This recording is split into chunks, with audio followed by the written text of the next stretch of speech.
that's everything synced up. And hello, everybody, and welcome to Altacast number 29, I believe. Goodness. Yep. This number changes every time. I know, it keeps going up and up. My name is Boramy. I'm the lead designer for A Township Tale, and I'm joined here with... I'm Joel. I'm Joel. I'm lead programmer. And so today we've got a special topic. Like all topics, they're special. We're going to be talking a bit about audio and music in A Township Tale. So currently, right now, we're in the middle of implementing WWise. Do you want to run us through what that is, Joel? Yeah. So, on a really basic level, playing sounds in a game is literally just that. It'd be like if you had a sound file open and every time someone hit something, you press play on it. It has gotten us this far. Let's put it that it's gotten us this far where pretty much every sound in the game is as basic as sound effects playing. They get quieter over distance, but really there's not anything too fancy going on. And if we wanted something fancier to go on, let's say we want it to randomly pick between three sounds, which we do actually for some things. What we need to do is literally code that ourselves. What wise is, wise, W-wise, call it what you will. It's spelled W-W-I-S-E if you want to Google it. It's an audio engine, and basically what it does, just like a game engine has all the things you need to do to make a game, an audio engine has all the things you need to do to make an awesome audio experience. It has stuff to randomly pick sounds, to randomly pitch shift the sounds, to randomly you can manually adjust the volume, or randomly, like all these things you can manually do or randomly do, or pump in variables to do it, and we can adjust pitch, full off, volume, play effects on it like reverb or other effects. When Joel says putting in variables to the system, for example, like we could get the speed of an arrow being an arrow could know how fast it's going, and based off how fast it's going, we can adjust like the pitch that the arrow sound is making as it's traveling.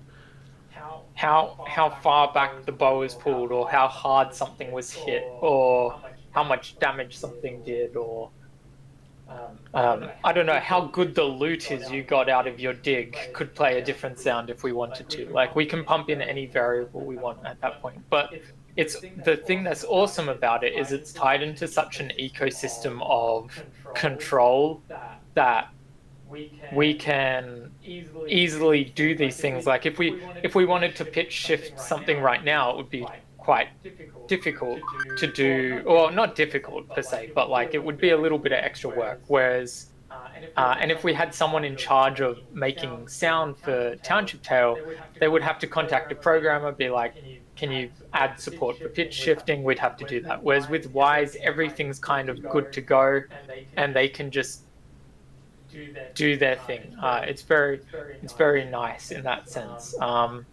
It also helps us with debugging sounds. Maybe this is getting too technical, but it's got a whole sort of environment where we can go, okay, something's not sounding right. What can we do to tweak it or change it? And we can see all sorts of information about the sound. It's like an entire debugging setup for sounds. Whereas, again, in our current game, if something sounds wrong, we pretty much got no tools to actually check why that's the case. It's very difficult to debug that. That being said, we don't have heaps of sounds yet, so we don't have too many audio issues generally, but with these new features, we're hopefully going to make good use of them, and hopefully stuff like these debugging tools will become quite handy. Yeah. So right now the plan is for us to release kind of our merge with this audio engine in the next update. If everything goes well, we have to kind of make it's added a bunch of new things to the build, which we have to make sure works well on our Linux servers as well, or that our Linux server still functions, because it doesn't really need to care about sounds. and that your client still works properly with all the right sound effects. Yeah. So just to explain a bit more info about that, so no one gets too pumped up. Our goal was to literally have an equivalent result. So basically, the exact same auditory experience, just using this new audio engine. Mainly because it was programmers working on it, not audio people. The goal was to technically migrate from the Unity sound engine to the Wise sound engine, rather than trying to make use of all its new features yet. We just want to get things working to start off with. And once things are working, that's when we're in a position to start exploring actually using the new tools and stuff. There's already some aspects of our current game audio that we needed to make sure transfers correctly, that are not necessarily simple, like press play to play the sound. Things like how the sound transitions when you enter the caves, when you go through the forest, the way sound kind of follows you near rivers and things like that. There's some technical work that happens there that's not straight out of the box playing things. So we want to make sure we port that before we start to look at some of the fancy features. But the fancy features are going to be really, really cool to get a chance to play around with and see what we can make out of it. Yeah, it's some people might be wondering why something like audio would be what we're having. Some of Boramy and I are working on house building. Just for anyone who doesn't know, we're not the ones who have been working on this audio stuff, but to explain why we've got some of the team working on an audio engine right now, it's one of the things that we kind of see as like a foundation for the game. It's for the longest time, for those who've looked at our roadmap, they'll know this has been on our roadmap for a long time. literally since the roadmap was made, this was on the roadmap. And it's because there's two aspects to it. One is it's actually held us back from having more interesting ambience. So for instance, while working on the forest, we didn't have a lot of control to play with. We were limited to the tools that we had at the time.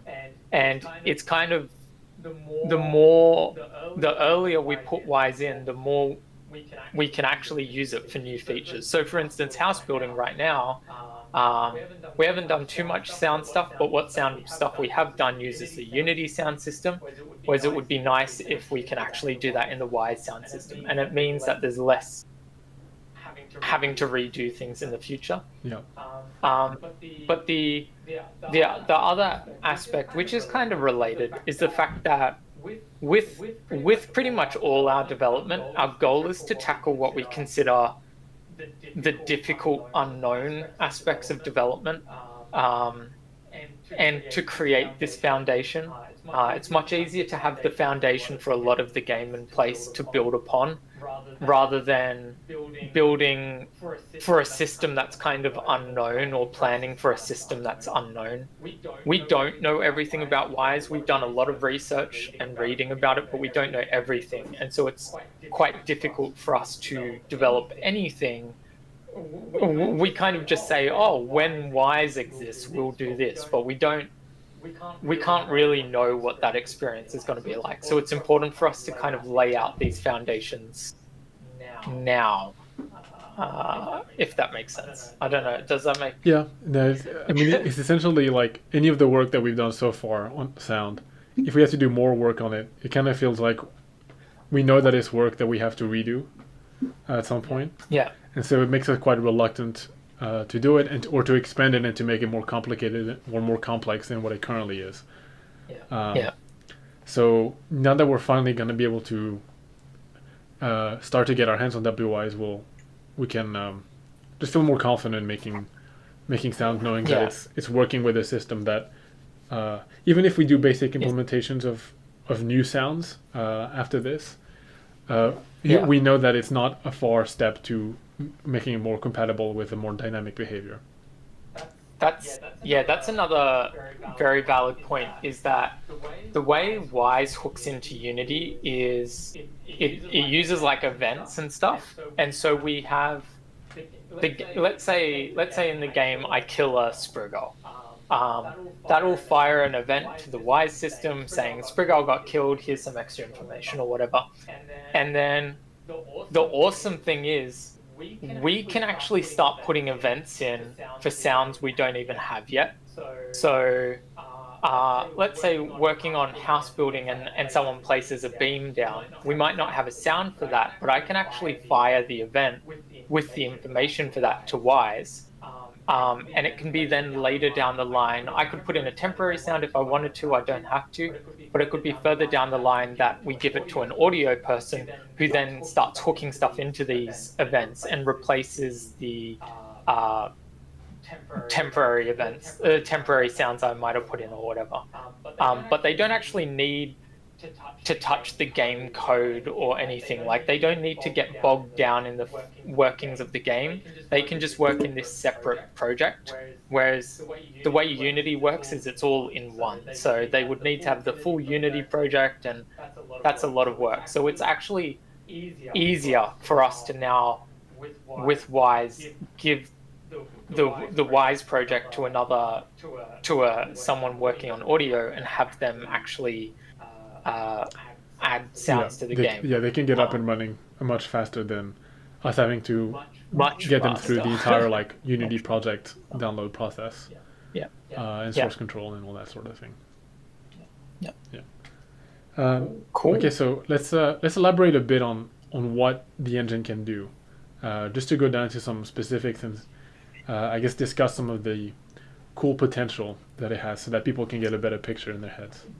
Big disclaimer, we're going to say some things that might not work out, and if it doesn't work out, please don't lynch us. But I would rather say stuff in the Altacast than say nothing for fear of something not working out. So to start off with,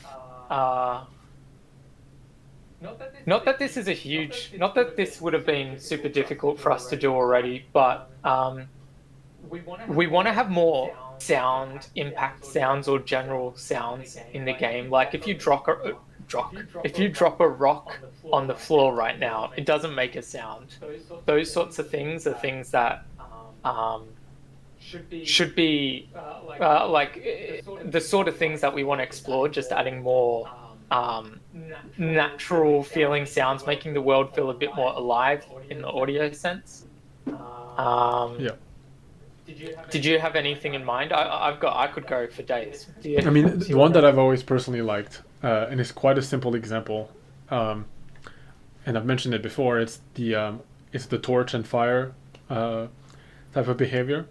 So right now, like, I mean, previously we had no sound on the fire. Fairly recently, we added a bit of a crackling sound, but that crackling sound stays the same no matter what you're doing with your torch. So one cool thing with the way fire behaves in real life is that it kind of changes, like it kind of flares up and sparkles a bit when you're when you wave it around. Over oxygenating. Yeah. And so that's like it kind of like sputters and flickers and makes some really cool sounds when you're waving around. And that's something that we want to hopefully bring with the new audio engine. So your handheld items will feel a lot more responsive. And we could have a head attachment that's like a little flute bag that just kind of whistles. Okay. Another one is reverb in the caves. We want to have an aspect of a bit more environmental awareness, I guess. Anyone who's dropped a rock, anyone who's dropped a rock in a cave knows that it'll sound different to dropping a rock outside. Right now it sounds the same for two reasons. One, because there's no difference between audio in the caves and out of the caves, but also because dropping a rock doesn't make any sound right now.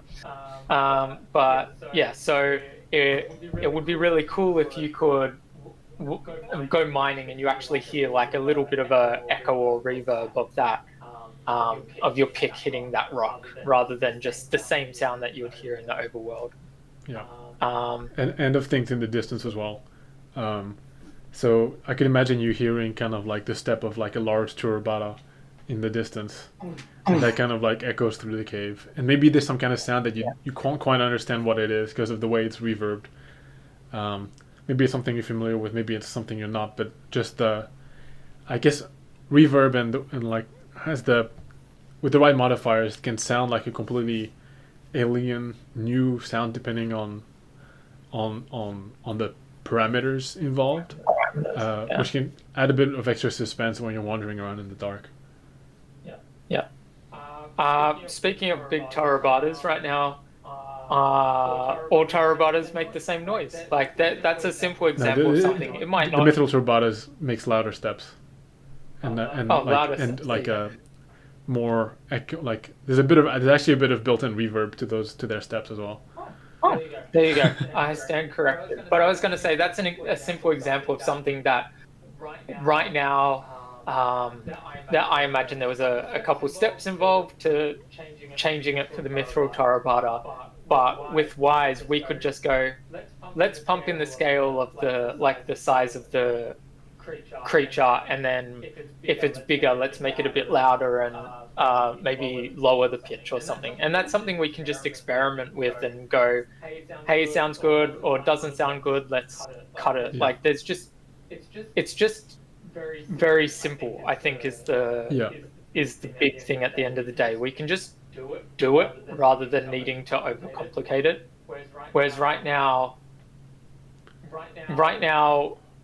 pretty much all we want to do with the sound engine, with our Unity sound engine, is keep it as simple as play a sound at this spot or child it to this object. That's pretty much all we do, and we try not to do much more because it just messes with things. We needed to change some things for the fireworks sound to make it so you could hear it from further away.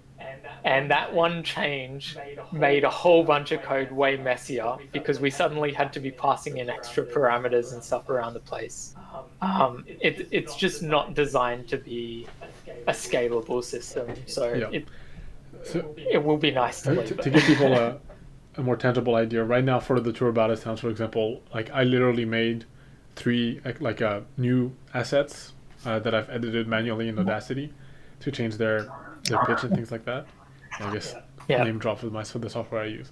But with WWise, we'd have kind of this generic Turabata step sounds, and then they'll literally just ends up having sliders and values to change the things that Joel's talking about. Yeah. Which means that to iterate and for us to kind of test out different behaviors, we can do that quickly without creating new stuff. And so, right now, there's only so many Turabata step sounds, but if you imagine there being a library of 50 sounds that could be used or that are part of a Turabata's walking sound process that gets baked down probably, I don't want to adjust all of those individually maybe to make the new sounds. I'd like to be able to maybe I think you can group sounds when you're compiling something together in WWise, adjust those individually. You can do it creates this cool kind of tree where you're you might have the entrance to the tree, so when the event is played, start here, and it could go select one of these random children, and then this child is play an effect on these sounds and this or whatever. It kind of cascades down in this display of what this one event does. It might sound confusing, but I can't iterate enough how simple this is at the end of the day. It just kind of makes it neat and in one spot. This event happens and here's what happens up from it. And if you want it as simple as just play the sound, that's all you need to do. If you want it to be complex, you can make it as complex as you like. It's pretty nice. And yeah. There's one more thing we wanted to talk about, or is there something else you wanted to talk about? Any more examples that you have, and then we'll talk about music a little bit. I mean, in terms of other examples, one thing that I kind of mentioned this, making the world feel a bit more alive with dropping rocks and rocks making sounds. But I like the idea that we can use these sorts of opportunities, maybe not super soon, but further down the line to throw a bit more life into the world. Things like a bush rustling or something. And this might be a bit more of a collaboration between game visuals and audio. But stuff like you're walking along and like a bush rustles or something, like, there's a little rodent or something in there that you can't see. And the sound plays, and just kind of things that will just having, because this is simpler, we can make use of this opportunity to throw in more sounds in the game. And again, kind of like the rock dropping example, it's not like, almost none of this is a question of it was impossible before. A lot of these things have been possible. It's just been overly difficult. And we're also have been aware of the fact that we're planning to move to Wise eventually. So combining those two things together, it's a lot of effort, and we're going to have to redo it all eventually anyway. It's been all too easy for us to go, let's not do that yet. Whereas now that it's easier and we're not going to have to redo it in the future, it's hopefully going to be a lot more common for us to put a bit more effort into making sounds sound awesome. Again, it is a bit difficult to work out when to pace these things. So the audio engine going in is very important, and very important that we do it early. As we work on new features, we'll probably put in a fair amount of attention to those features. In terms of going back and revamping things, that's going to be a matter of us trying to find time to do these things. It might be the case that Boramy does some of this stuff. Sometimes he kind of scrambles to get some stuff together for an update, just spends a day or two on it, because his art for house building is always ahead of my programming.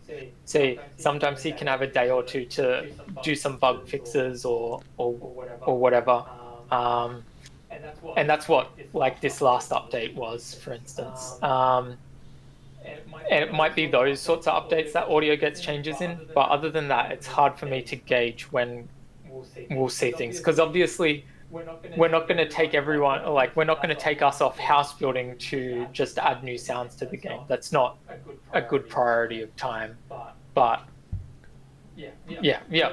Well, that's for us to work out. Yeah. I mean, I'm keen to hear people's thoughts on it, but I guess the thing is, just because Wise is coming in, don't expect the following update to be some massive revamp of the entire game's audio vibe, because it'll probably be a much slower paced it'll be an ongoing kind of process as we get time and the chance to work on it.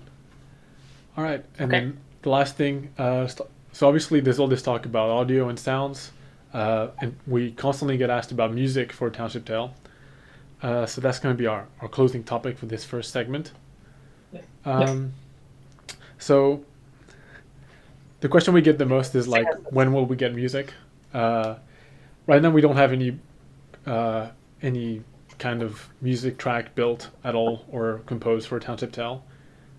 No ATTOS. So all of the music you might have heard from, like, the Altacast or any of our gameplay videos or our quick looks, our speed painting videos, they're all royalty-free music that we've gotten. I'm sure many people have noticed that.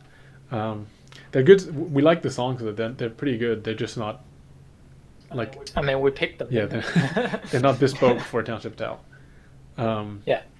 So we do like the idea of music, and part of what the first challenge is a good balance between kind of idle ambient music throughout your gameplay experience, because you still need to talk to people. There's still like sound effects and other things you have to kind of pay attention to. So we, like, whilst you're just hanging out with your friends, we don't want music kind of blaring at you. Ideally it's so subtle that it's like you can enjoy it, and it's when you're walking through the fields by yourself, it's like, oh, it's nice, but yeah, it doesn't interfere with your communication experience Yeah. in a negative way at all. Yeah. Um, and but then, yeah, but then what if we want to get down and party, Boramy? What if we want to listen to music? And... yeah, so there's the idea of record players has been a thing that Joel and I have been fans of for a long time, because it's a great kind of fun collectible, I guess, to get records throughout the game world so you can listen to music. It's a great social thing, and very plausible. This could be another part of like, not to say it's coming with the housing update, but it's another cool thing to have in your house is a record player, so you can play music, and whilst you're doing whilst you're sorting out your inventory or organizing your house, you can play some music. This would be especially awesome when we have our own music in the game, because then we can like the Township Tale official soundtrack type of vibe, so that we can. It'll be a good way to show off maybe some achievements or some things you've achieved in the game world. Which leads to the next topic of music, which is number 3. Things like boss fights. So boss music is like some of the best music you'll get in games, because it's the most individualized. Dramatic. Yes, highly dramatic. It like amps up the vibe of everything, and that's a good spot to, I guess, like elevate everybody's heart rates. Essentially, once the boss music kicks in, things are about to go down. You know you're in trouble. And that'd be a cool way. Like, if defeating a boss, you could get the boss soundtrack. Or maybe that's when once you defeated that boss, that's when the record for it can be discovered. We've talked about this a lot, and I've talked about this a lot, but I like the idea of these events kind of affecting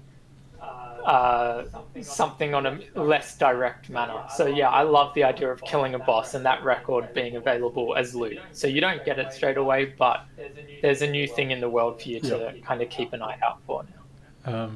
And that'd be so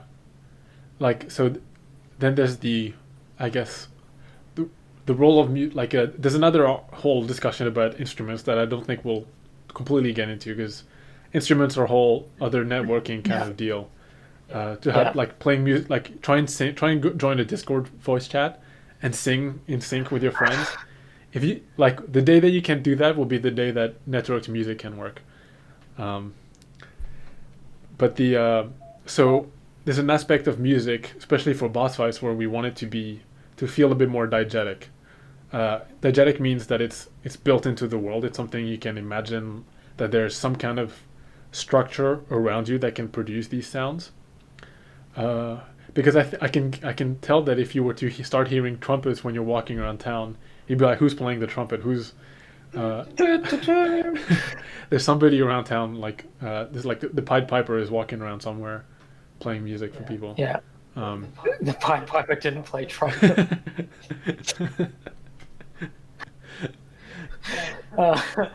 But yeah, these are things we're gonna have to experiment with and muck around with. We might we'll find a balance eventually. It's gonna be interesting. It's not gonna be either of us making this music either. So I don't know, Joel. I've got a new keyboard. I'm ready to compose music. Boramy started learning piano. Here's my little look, covered the brand so you can't see. Did I? Oh crap! I guess you can't see mine because you can't see my video, but I'll show it to the camera. This is my keyboard. Cost me $80. You can see I'm 80 Australian dollars, which is 50 US maybe. And some of these black keys, they don't press down. They don't click when they press down. I have to bend it down when I press it. Really dirt cheap keyboard. Damn, you got LEDs in yours? It's called up. Yeah, no, we're very likely going to be working with a external composer to make some of this music. Yeah. And again, no ETA.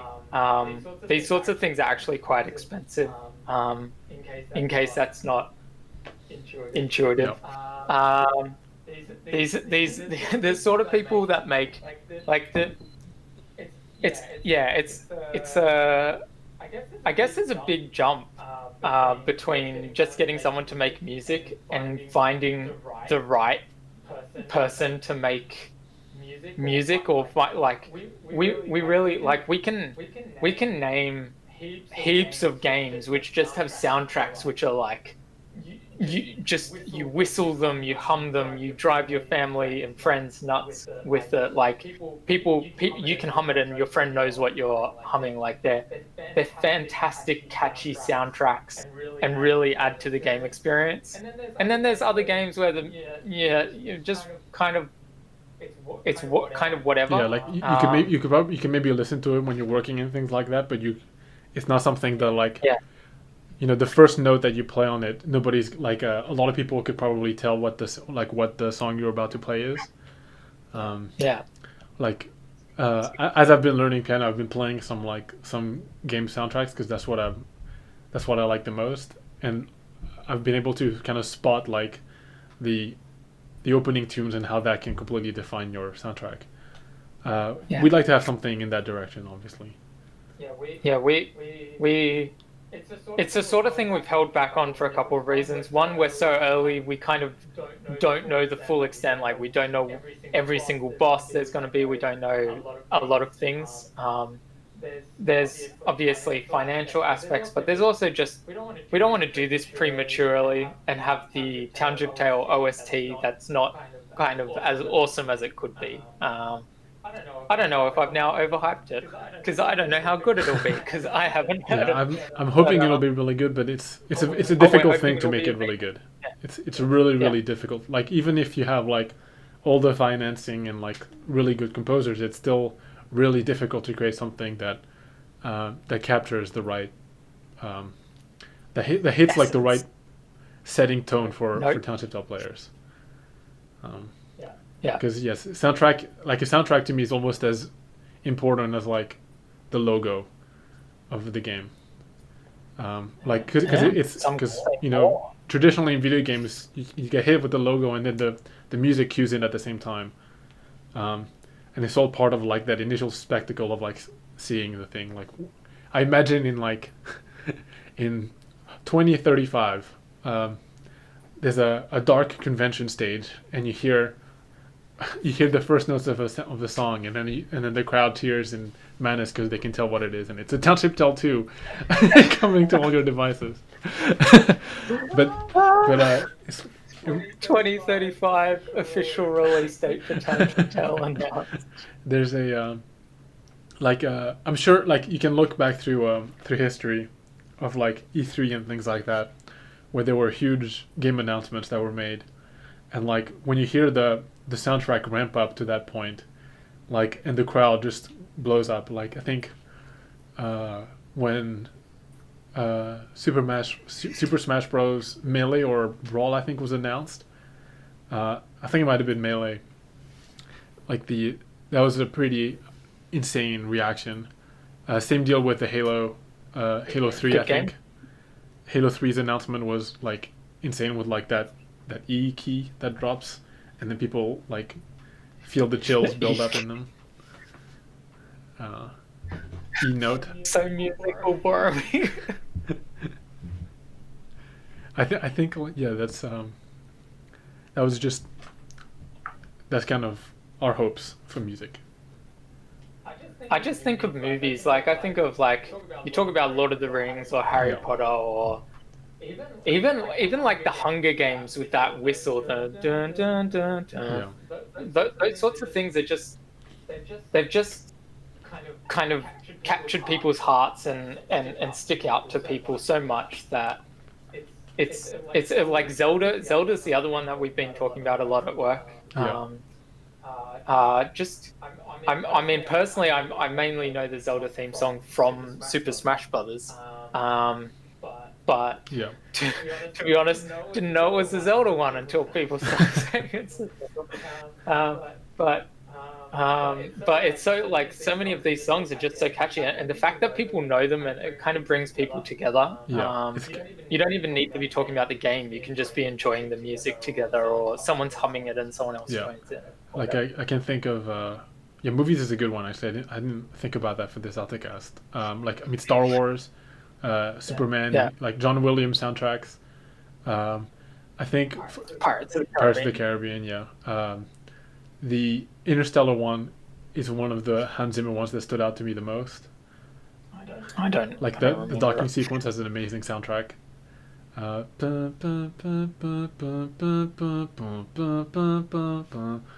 But it's really like intense and it just keeps building up, and that's really like awesome soundtrack. But yeah, that's like, and we can't do this Altacast without mentioning Christmas Carol. No. Wrong type of catchy. Yeah, so that's I mean that's our target. Like we don't have a ton of experience directing music in this sense, but there is such a rich history of music and that exists in the world that we kind of want to join that library of things. And if anything, like my inexperience with music, it's gonna help, because if I can understand how the melody works on like my shitty keyboard, then that means that somebody else can keep up, that smarter people than me musically can retain it in their heads. That's amazing. That's our threshold. Yeah. Okay. All right. Should we wrap this up? We're gonna go off to the Q&A now, and we'll be right back in just a moment. And all right, we are good to go. Hello everybody, and welcome back. This is now the Q&A section, where we answer some of your questions. This is not a housing Altacast, so we're going to be skipping over the housing questions. If you've asked some housing questions, be sure to check the previous two Altacasts, the housing-related ones, where we've likely answered some of them. Otherwise, we will be answering them most likely the Altacast after the next housing preview comes out for supporters. Yep. Which should be coming hopefully in the near future. But when it comes, it comes. Okay, question number one. Hints on next update.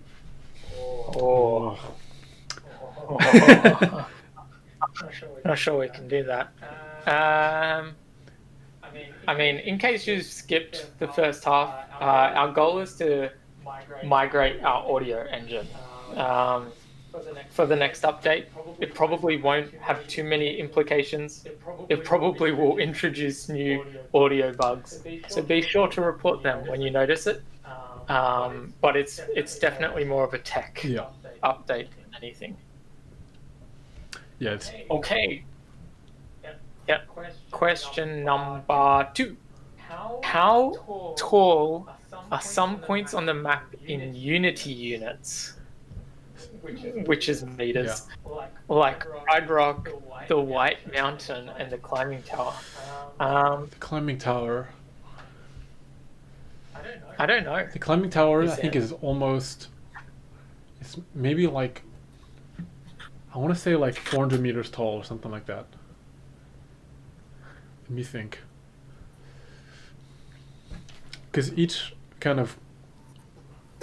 If I remember, each segment that I built is approximately 10 meters in height. And there's maybe something like 40 floors up. I think it's probably close to like 400 to 500 meters in height. I don't know about Pride Rock or the White Mountain. Yeah, I don't think it's that big. I'm actually dragging it in now. Do you want to know the exact height from the bottom to the top of the tower? Yeah, let's get it. Like that's. It's definitely not 500 meters. It's 268 meters from the bottom to the top. Yeah. Okay. Yeah, it seems about. In terms of the amount of climbing you could do a lot of going down and back up. Yeah, you do a lot more surface area covered around that. And sideways stuff too. So I guess maybe you can use that as a point of reference so you can measure the others yourself. Yeah, and that wasn't from ground level. That was from the bottom. Yeah, that's from the like, bottom. Yeah, I was counting from the bottom as well. Okay, so it's a bit shorter than I thought it was. But yeah. In terms of the other things, where we don't know off the top of our heads. Yeah. So sorry. Okay. Will we be able to put walls No, and that's a housing question. Well, no, this is a housing question. Skip that one. I feel bad for that person. Do I want to answer this next question about cosmetics shop, or you can answer it, but it's a quick answer, and that's no. So the question is, when will cat ears be added to the cosmetics shop? The short answer is no, apparently, which is not grammatically correct.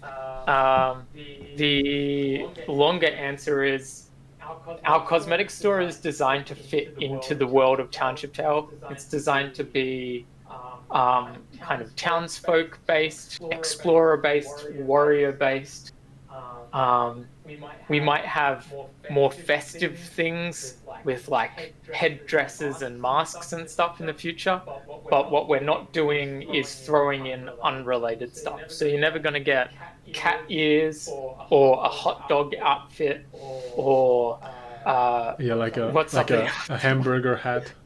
You're never going to be a green alien or something like that's not. You're not gonna have like the festival soda cans on the cap. So think about, does it fit into Township Tale? If it doesn't, it's not going to be in the shop.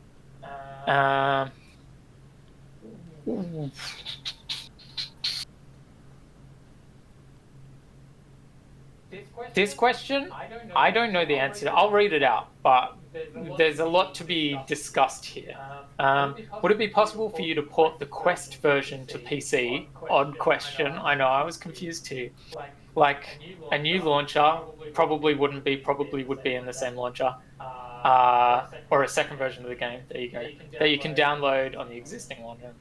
That would allow PC players to run the Quest version of the game and therefore be able to play with Quest players. We don't have an answer to this. Our Quest, everything to do with Quest is very much in the testing, evaluating stage of things.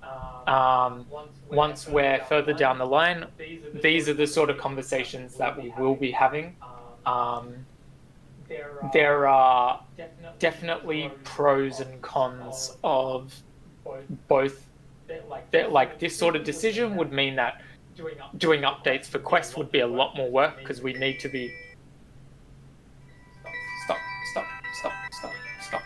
Yeah, we need to be kind of doing cross-platform tests for the Quest build. Yeah. I mean, in general though, like provided that things go well with the Quest testing, the goal is to bring the Quest to update the Quest versions until it's with parity with the PC version. In which case, there will be more. There will be what's being suggested here will be more possible. But there will still, however, be restrictions on the Quest servers that you're playing on, because we're quite strict with what can be spawned and what exists at any one time on the Quest servers. Yeah. Being able to join from a PC would benefit moderators as well. So there might be a little bit of pressure for us to at least explore it. But we really can't answer or make any promises about anything to do with Quest at this stage, really. How many days, months, years until spellcasting is added? I think the answer is at least one of those. I was going to say it's exactly 17 of one of those. So. When we miss the 17-month mark, people are going to freak out. It's gonna be a while. It's not scheduled into like any actual production schedule. It just like a when we get to it, we'll get to it kind of deal. I think I think there's a lot of like general love that the game deserves that well, from us that is sorry that the general game deserves before we embark on too many big features after house building. Once house building's out, I would really like to step back, look at the game, and be like, look, these are either pressing bugs that have gone unaddressed too long, or gameplay features which don't quite feel right, or whatever. Like those sorts of things, I would rather take the time for, and that's why we haven't, for the most part, scheduled feature after feature after feature, because we are a small team. We need to really take things as we arrive at them. Yeah. I mean, I'm going to answer this housing question because I just answered it. What will the next big update be after housing? Don't have an answer. Unless we do have an answer. Do we have an answer? The answer is more or less in the vein of what you're saying, with kind of looking at the existing facets of the game, trying to improve things, provide a bit more depth to things that need it. And trying to make the some of the how much fun you have in all the different experiences goes to different levels of interest, I suppose. Like this, and so we're going to try and expand on that a bit and make sure that that people can enjoy mining as much as they like woodcutting, or as much as they like blacksmithing, that sort of thing. If that doesn't count as a big feature in the Askers book, then sorry, but we do like after we've gone through this phase that we're talking about, we do have lots of like large features that we, or larger-ish medium features, I don't know, that we want to explore, but we really haven't like put in stone which one will be the first one off the list.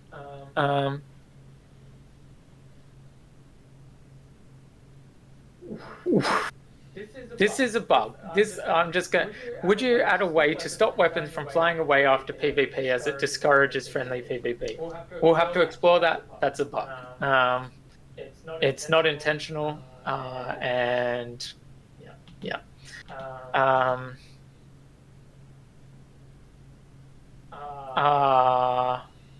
This question is, when will we add a setting to change graphics such as render distance? Probably after house building, or maybe before. I don't know. We'll see. But this is one of the big things I think is stuff like settings. A lot of people have been anxious for audio settings, for graphical settings, for more settings. I don't know.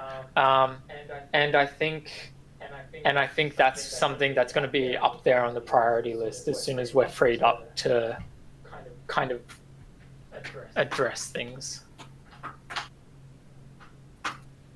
And if it's sooner, then I guess that's good news for everyone, but I can't promise.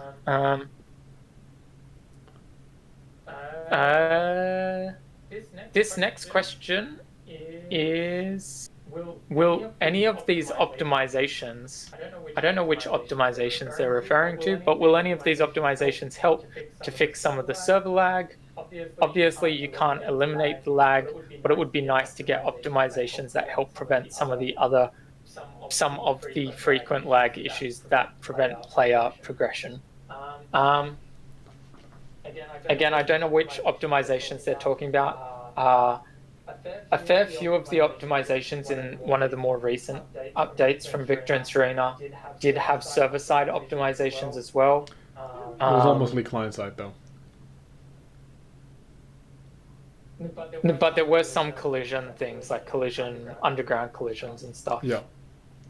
Which, obviously, the focus of the quest side of testing and development is client side, because the servers are the same server, like it's still on the same device. It's only the client that's a different device. But yeah, we are aware. We've been putting more time into researching kind of issues into why some crashes happen, why some lag happens.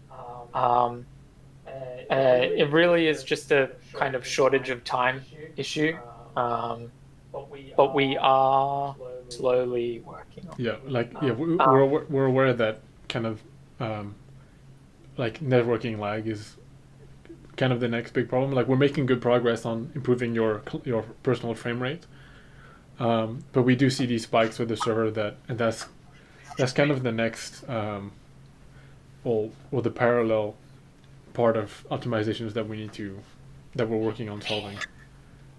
Yes, I'll be order.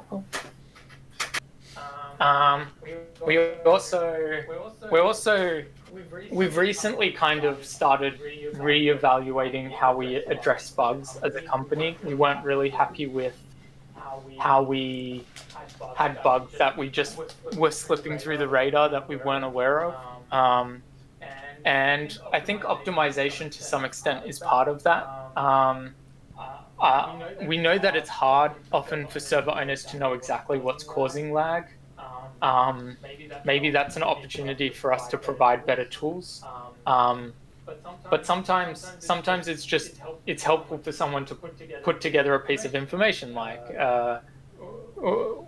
right now, for more recently, I've heard that there's some issues with the plays being in the forest causing lag, which I know has been ongoing. I'm not saying it's a new thing. I'm just saying more recently that's what has been brought to my attention more, and that's the sort of thing where it would be good if someone posted that to the feedback forum so that it can be more formally collated into our bug list. Because again, I hear that in Discord, but then I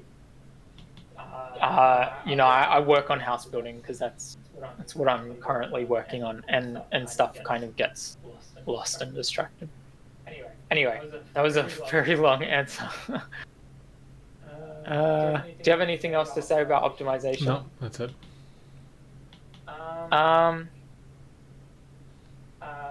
More devs in the home world when? There's no real date for that. It's not something that we're necessarily going to be keeping, so we don't know if we want to add new people to that. Yeah, we kind of base them off weird photos and models that are website generated, so we don't actually we couldn't just throw them in for other people. But then actually I think Serena actually went through and manually modified the mesh for them as well because they were too high poly. So more work than should have gone into them went into them. We also, like, at some stage, we've talked about making more substantial changes to the home world. And if that's ever the case, then maybe that would be an opportune moment for us to make changes. Otherwise, it's just not on the priority list.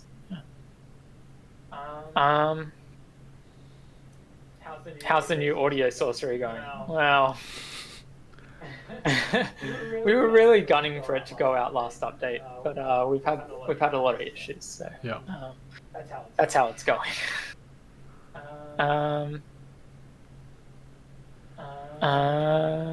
What headsets are we on? What are you on, Boramy? I think most of us are on like Quests or Rift S's. Pretty much when we moved offices, we went for the easiest to set up headsets we had, and for the most part, that was Rift S's or Quests. I think Timo uses a Vive still, sometimes. Like I think he's got a Vive setup and he's got an Oculus setup as well. But that's pretty much it. We do have like more Vives and index controllers back at the office, but we didn't bring those over because we didn't want people to need like setup equipment to set up good tracking for lighthouses and things like that, because we don't all have very big rooms. We all used Vive and Knuckles back at the office. I think if I went back, I would use the Rift S still.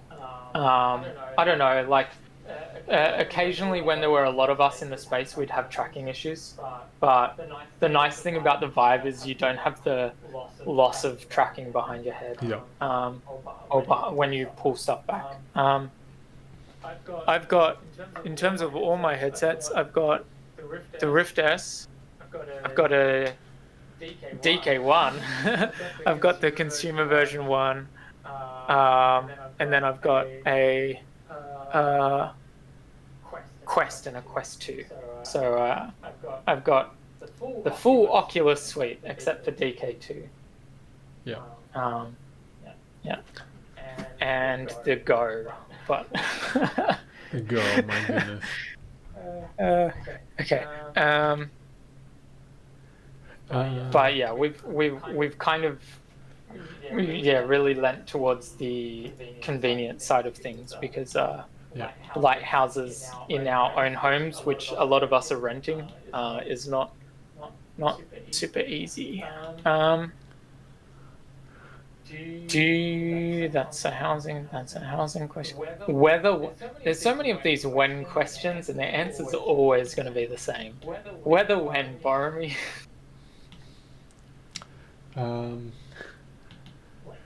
Later, yeah. Just same answer as anything else. It's a housing question. This is a good question. What happened to the rat-like creature once drawn on a whiteboard alongside the dice and baboons? The rat creature didn't really have a purpose to exist in the game world at that point.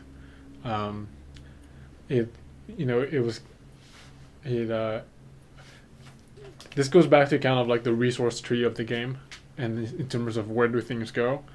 We had a reason to kind of create. We wanted to create some new meat, so we created the baboon meat. We wanted some official source of leather, so we brought the deers along. But the rats didn't really. They weren't able to kind of fulfill any new gameplay need that we wanted. So, for the time being, they're not going to be a part of the. They're not going to be around. I can see a place for them, but it's not a priority because I think food right now is relatively abundant.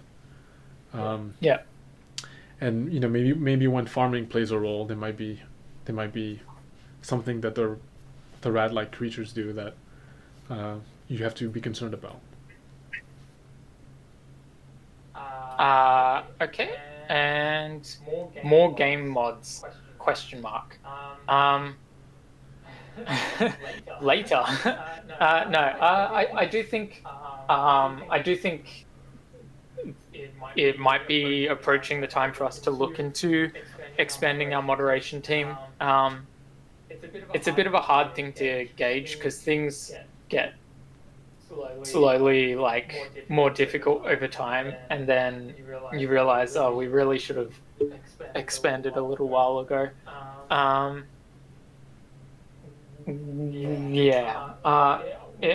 Again, don't have an exact date for this. This is something that if the mod team came to me today and said, we want to expand the team, I would get the ball rolling for that today. But mod team, if you didn't know that, now you know. But I mean, it's very much dependent. It's not something that we're gonna just gauge ourselves with from what the community kind of wants. Is something that is very much demand based off the people kind of doing the work. The other thing is we don't officially plan to support the legacy servers permanently into the future. So if the pressure for moderators comes from, say, lost item reports taking too long, however long that may be, to be filled, it's kind of an old, redundant concept. So it's not something that we're super pressed to get fixed. It's more Yeah, the spot of in-game moderators is actually quite an odd spot going into the future. So there's some of those things we still need to work out exactly how it goes. Yeah, it might be that they're more facilitatory.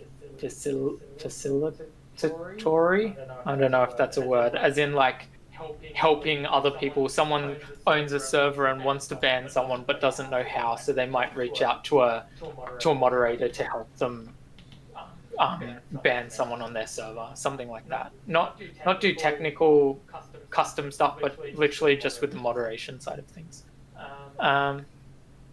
Okay. Currently, in the game, there are big black leather rolls, but there's no way to obtain them. Will there be a way to obtain them soon? To explain what's going on here, we've obviously programmed in types of leather and sizes of leather, but it just happens that that combination of color and size isn't accessible. It could be the case that that's never. I don't know. There is a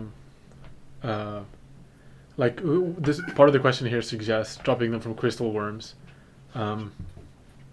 There is a bit of a story behind that leather type that players aren't aware of. If anyone's tried to spawn it, I've named it unknown leather on purpose so that people wouldn't get any kind of like naming spoilers. But there is a bit of there's some stuff planned around it that will one day surface. And until then, we're not going to be providing the large leather rolls for it. Cool. Have you considered adding a temperature system? This would obviously include a spectrum of different biomes all ranging in temperature. We do have a temperature system. We technically do.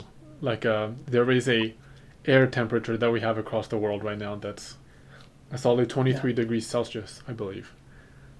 We haven't modified it at all, but theoretically, if we made, let's say, I mean, Trial 3 might have been a nice place to do it, or Trial 2, but let's say we made their ambient temperature 100 degrees. 45 degrees Celsius or something.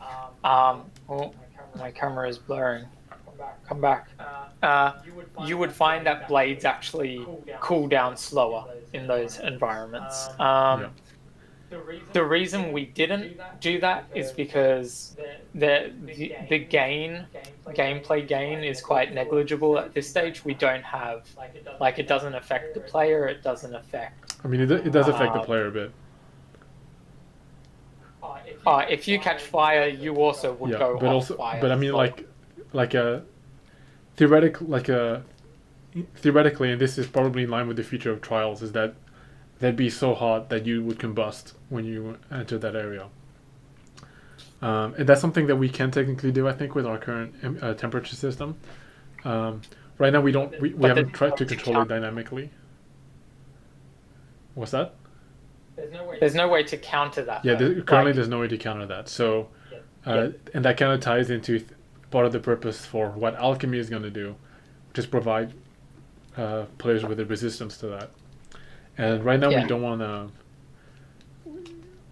we kind of don't want to always kind of create the end result before we create the process to get it, because oftentimes it means that we have this this end result system that can't be configured, and then we have to create a strange system to try and fit into that box, as opposed to creating the system that leads to this natural output. Just a different kind of like a methodology of producing things. So yes, we will have a temperature system, and absolutely when we have more biomes, we'll be making use of it more. But there needs to be features, be it armor or alchemy or otherwise. Or magic, Or magic that will play into it. I imagine it might be the case that something like cold biomes come before hot biomes in terms of gameplay. My camera keeps Because blurring. it's getting. I'm not sure. Because you said it's 45 degrees, so it's getting hot in your room and it's fogging up the. Fogging up. Something like you're going through the snowy mountains and you need to light a campfire or something to overnight, or you'll freeze to death or something. Like those sorts of concepts are a little more realistic with the existing mechanics, because you slowly freeze, but then you can make a campfire or have fires to heat yourself up.